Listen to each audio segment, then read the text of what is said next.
Hi guys, Omar here with the Apple Pencil and an iPad Pro from 2018.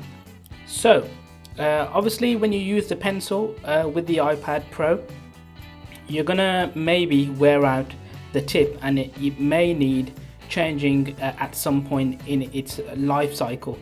So this is just a video to show you how to do that. Very simple. Obviously you need to order the tips from the Apple Store.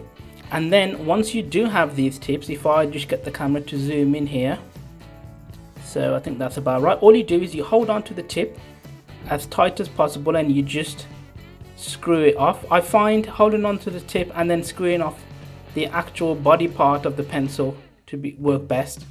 And then you just get this little bit here, and essentially this is the tip. Obviously this would be worn out or faulty or whatever the situation may be. You get the new tip and all you do is you put it back on and you screw it back on like that. And then what happens is then you just go ahead and use it as normal and it should work fine. So that was just a quick look at how to change the tip on the Apple Pencil. Thanks for watching guys. Don't forget to like, subscribe and share.